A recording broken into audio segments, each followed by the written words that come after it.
ಧಾರವಾಡದ ಕೃಷಿ ವಿಶ್ವವಿದ್ಯಾಲಯದಿಂದ ಬಾಹ್ಯಾಕಾಶಕ್ಕೆ ಕಳುಹಿಸಲಾಗಿದ್ದ ಮೆಂತ್ಯ ಹಾಗೂ ಹೆಸರು ಕಾಳು ಈಗ ಮತ್ತೆ ವಾಪಸ್ ಕೃಷಿ ವಿಶ್ವವಿದ್ಯಾಲಯಕ್ಕೆ ಬಂದಿದ್ದು ಅವುಗಳನ್ನು ಬಯೋಟೆಕ್ನಾಲಜಿ ಲ್ಯಾಬ್ನ ಸ್ಟೋರೇಜ್ನಲ್ಲಿ ಸೇಫ್ ಆಗಿ ಇಡಲಾಗಿದೆ.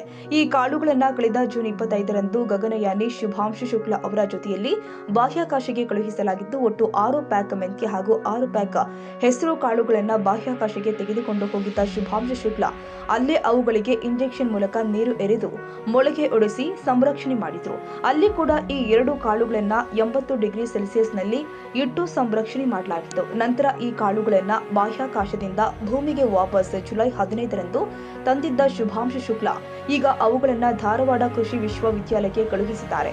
ಈಗ ಇವುಗಳನ್ನು ಬಯೋಟೆಕ್ನಾಲಜಿ ಲ್ಯಾಬ್ನಲ್ಲಿ 80 ಡಿಗ್ರಿಯಲ್ಲಿ ಇಡಲಾಗಿದ್ದು 6 ತಿಂಗಳಿಂದ 1 ವರ್ಷದವರೆಗೆ ಅವುಗಳನ್ನು ಸಂರಕ್ಷಣೆ ಮಾಡಿ ಇಡಬಹುದು ಎಂದು ಬಯೋಟೆಕ್ನಾಲಜಿ ವಿಭಾಗದ ವಿಜ್ಞಾನಿ ಡಾಕ್ಟರ್ ರವಿಕುಮಾರ್ ತಿಳಿಸಿದ್ದಾರೆ.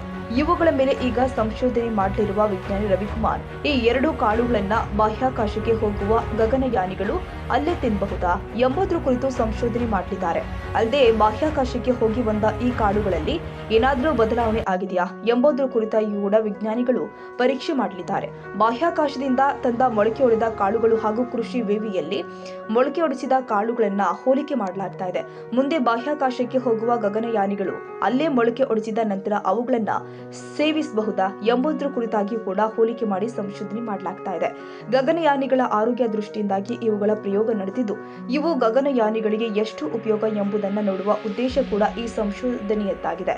ಒಟ್ಟಾರೆ ಈ ಪ್ರಯೋಗ ಯಶಸ್ಸು ಕಂಡಿದ್ದೇ ಆದಲ್ಲಿ ಮುಂದೆ ಬಾಹ್ಯಾಕಾಶಕ್ಕೆ ಹೋಗುವ ಗಗನಯಾನಿಗಳು ಈ ಮೆಂತ್ಯ ಮತ್ತು ಹೆಸರು ಕಾಳುಗಳನ್ನು ಆಹಾರದ ರೂಪದಲ್ಲಿ ಬಾಹ್ಯಾಕಾಶದಲ್ಲಿ ಬಳಕೆ ಮಾಡಬಹುದಾಗಿದೆ.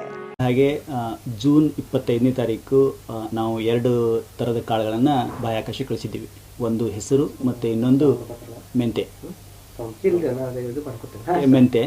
ಅವು ಬಾಹ್ಯಾಕಾಶಕ್ಕೆ ಹೋಗಿ 18 ದಿನ ಬಾಹ್ಯಾಕಾಶದಲ್ಲಿ ಇದ್ಬಿಟ್ಟು ವಾಪಸ್ ಬಂದಿದ್ದಾವೆ. ಆ 18 ದಿನದಲ್ಲಿ ಏನಾಗಿದೆ ಅಂತಂದರೆ ನಾವು 6 ಪ್ಲೇಟ್ಸ್ಗಳನ್ನು ಕಳಿಸಿದ್ದೀವಿ. ಅದರಲ್ಲಿ ಶುಭಾಂಶು ಶುಕ್ಲಾ ಅವರು ಅದನ್ನು ನೀರೆರೆದು ಅದನ್ನು ಸ್ಪ್ರೌಟ್ ಮಾಡಿದ್ದಾರೆ. 30 ಡಿಗ್ರಿ ಸೆಲ್ಸಿಯಸ್ ಇಟ್ಟಾಗ 3 ದಿನದಲ್ಲಿ ಸಾಕಷ್ಟು ಸ್ಪ್ರೌಟ್ಗಳು ಬಂದಿದ್ದಾವೆ. ಆ ಸ್ಪ್ರೌಟ್ಗಳು ವಾಪಸ್ ನಮ್ಮ ಲ್ಯಾಬಿಗೆ ಬಂದಿದ್ದಾವೆ ಧಾರವಾಡದಲ್ಲಿ ಮೊನ್ನೆ ತಾನೇ. ಈಗ ಬಂದ ಮೇಲೆ ನಾವು ಮೊದಲನೇದಾಗಿ ಏನು ನೋಡ್ತಾ ಇದ್ದೀವಿ ಅಂತಂದರೆ ಅವು ಮೊಳಕೆಯ ಪ್ರಮಾಣ ಎಷ್ಟಾಗಿದೆ, ಬಾಹ್ಯಾಕಾಶದಲ್ಲಿ ಮೊಳಕೆ ಪ್ರಮಾಣ ಎಷ್ಟಾಗಿದೆ ಮತ್ತು ಭೂಮಿ ಮೇಲೆ ಇರ್ತಕ್ಕಂಥ ಮೊಳಕೆ ಪ್ರಮಾಣ ಎಷ್ಟಾಗಿದೆ, ಅದರಲ್ಲಿ ಏನಾದರೂ ಬದಲಾವಣೆ ಇದೆಯಾ, ಬದಲಾವಣೆ ಇದ್ದಿದ್ದರೆ ಯಾಕೆ ಬದಲಾವಣೆ ಆಗ್ತಿದ್ದಾವೆ ಅದ್ರ ಬಗ್ಗೆ ಒಂದು ಸ್ವಲ್ಪ ನಾವು ರಿಸರ್ಚ್ ಮಾಡ್ತೀವಿ. ಅದ್ರ ಜೊತೆಗೆ ಮುಖ್ಯವಾಗಿ ಅದರ ಪೋಷಕಾಂಶದಲ್ಲಿ ಏನಾದರೂ ಬದಲಾವಣೆ ಆಗಿದೆಯಾ ಅದನ್ನು ನೋಡ್ತೀವಿ. ಯಾಕಂತಂದರೆ ನಮ್ಮದು ಅಲ್ಟಿಮೇಟ್ ಗೋಲ್ ಇನ್ನೇನಿದೆಯಪ್ಪ ಅಂತಂದರೆ ಈ ಎಕ್ಸ್ಪರಿಮೆಂಟ್ದು ಈಗ ನಾವು ಬಾಹ್ಯಾಕಾಶದಲ್ಲಿ ಈ ಸ್ಪ್ರೌಟ್ಗಳನ್ನು ಮಾಡಿದ್ರೆ ಆ ಸ್ಪ್ರೌಟ್ಗಳನ್ನು ಗಗನಯಾನಿಗಳಿಗೆ ನಾವು ಒಂದು ಪೌಷ್ಟಿಕ ಆಹಾರವಾಗಿ ಸಪ್ಲಿಮೆಂಟ್ರಿ ಡಯಟಾಗಿ ಕೊಡೋಕ್ಕೆ ಸಾಧ್ಯ ಇದೆನಾ ಅನ್ನೋ ಒಂದು ಪ್ರಶ್ನೆಗೆ ಉತ್ತರವನ್ನು ಹುಡುಕ್ತಾ ಇದ್ದೀವಿ. ಸೊ ಇನ್ನು ಅದರ ಜೊತೆಗೆ ಫೈಟೋ ಹಾರ್ಮೋನ್ಸ್ ಅಸ್ಸೆಗಳು ಮಾಡ್ತೀವಿ. ಅದ್ರ ಜೊತೆಗೆ ಟ್ರಾನ್ಸ್ಕ್ರಿಪ್ಟೋಮ್ ಅನಾಲಿಸಿಸ್ ಅಂತೇಳಿ ಕೆಲವೊಂದು ಮಾಲಿಕ್ಯುಲರ್ ಬಯಾಲಜಿ ಅಸ್ಸೆಗಳು ಕೂಡ ಮಾಡ್ತೀವಿ. ಆ ಬಿಹೇವಿಯರ್ ಸ್ಪ್ರೌಟಿಂಗ್ ಬಿಹೇವಿಯರು ಬಾಹ್ಯಾಕಾಶದಲ್ಲಿ ಯಾವ ರೀತಿಯಾಗಿದೆ ಮತ್ತು ಭೂಮಿ ಮೇಲೆ ಯಾವ ರೀತಿಯಾಗಿದೆ ಅದನ್ನು ಅರ್ಥ ಮಾಡ್ಕೊಳ್ಳೋಕ್ಕೆ ಈ ಒಂದು ರಿಸರ್ಚನ್ನು ಈಗ ಸ್ಪ್ರೌಟ್ ಆದಮೇಲೆ ಇಮಿಡಿಯೇಟಾಗಿ ನಾವು ಬಾಹ್ಯಾಕಾಶ ಕೇಂದ್ರದಲ್ಲಿ ಶುಭಾಂಶು ಶುಕ್ಲಾ ಅವರು -80ಯಲ್ಲಿ ಹಾಕಿದ್ರು ಈ ಸ್ಯಾಂಪಲ್ಸ್ಗಳು. ಅಲ್ಲಿಂದ ನಮ್ಮ ಲ್ಯಾಬಿಗೆ ಬರೋವರೆಗೂ ಇವು -80ಯಲ್ಲೇ ಬಂದಿದ್ದಾವೆ.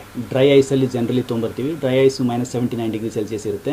ಅದು ಬಂದ ಮೇಲೆ ಇಮಿಡಿಯೇಟಾಗಿ ನಾವು ನಮ್ಮ ಲ್ಯಾಬಲ್ಲಿ ಕೃಷಿ ವಿಶ್ವವಿದ್ಯಾಲಯ ಬಯೋಟೆಕ್ನಾಲಜಿ ಡಿಪಾರ್ಟ್ಮೆಂಟಲ್ಲಿ -80ಯಲ್ಲಿ ಹಾಕಿದ್ದೀವಿ. ಅದನ್ನು ನಾವು -80ಯಲ್ಲಿ ಹಾಕಿದ್ರೆ ಏನೂ ಸಮಸ್ಯೆ ಇಲ್ಲ.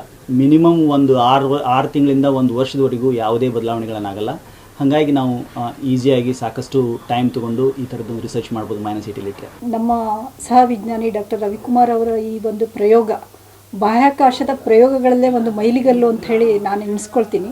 ಯಾಕೆ ಅಂತಂದರೆ ಗಗನಯಾನಿಗಳ ಆರೋಗ್ಯ ದೃಷ್ಟಿಯಿಂದ ಇದು ಒಂದು ರೀತಿಯ ಹೊಸ ಒಂದು ಪ್ರಯೋಗ. ಈ ಮೆಥ್ಯ ಮೊಳಕೆ ಏನಿದೆಯಲ್ಲ ಇದರದ್ದು ಕ್ವಾಲಿಟಿ ಅನಾಲಿಸಿಸ್ ನಾವೇನು ಮಾಡ್ತಾ ಇದ್ದೀವಿ ಅಥವಾ ಅದರದ್ದು ಅಣುಜೈವಿಕ ಶಾಸ್ತ್ರದಲ್ಲಿ ಅದು ಯಾವ ರೀತಿಯಲ್ಲಿ ಬದಲಾವಣೆ ಹೊಂದುತ್ತೋ ಇಲ್ವೋ ಅಥವಾ ಗಗನಯಾನಿಗಳ ಆರೋಗ್ಯಕ್ಕೆ ಅದು ಎಷ್ಟು ಮುಖ್ಯ ಆಗುತ್ತೆ ಅಂತ ಹೇಳೋದು ನಾವು ಪ್ರಯೋಗ ಮುಗಿದ ನಂತರ ಬಹುಶಃ ಎಲ್ಲ ರಿಸಲ್ಟ್ ಬರುತ್ತೆ. ಆವಾಗ ಬಹುಶಃ ಎಲ್ಲರಿಗೂ ಈ ವಿಷಯದಲ್ಲಿ ತಿಳ್ಕೊಳ್ಳಿಕ್ಕೆ ಅನುಕೂಲ ಆಗುತ್ತೆ ಅಂತ ಹೇಳಿ ನಾನು ಹೇಳ ಬಯಸ್ತೇನೆ. ಮತ್ತು ಇದೊಂದು ರೀತಿಯ ಒಂದು ಹೊಸ ಒಂದು ಪ್ರಯೋಗ. ಆದ್ದರಿಂದ ಈ ನಿಟ್ಟಿನಲ್ಲಿ ನಾವು ಇಸ್ರೋ ಮತ್ತು ನಮ್ಮ ಕೃಷಿ ವಿಶ್ವವಿದ್ಯಾಲಯಕ್ಕೆ ಯಾವಾಗಲೂ ಆಭಾರಿಯಾಗಿರುತ್ತೇವೆ.